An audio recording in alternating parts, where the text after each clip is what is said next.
我喺普利台中南投縣呢個普利都來過超過10幾次。今次我住喺呢一間民宿叫做普利故事，嗱就係呢一間啦。咩叫普利故事呢？呢家酒店呢係一個老闆一家人呢經營，同埋一手一腳起嘅，所以裏邊內內外外都好靚，好靚，好靚，我絕對滿意。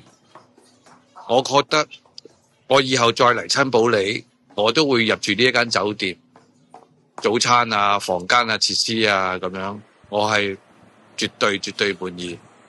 呢個唔係一個賣廣告嘅吓，咁我希望大家留意呢間酒店。如果嚟呢個台灣台中南投縣普利鎮玩，呢間酒店名叫做普利故事，真係裏裏外外太靚啦。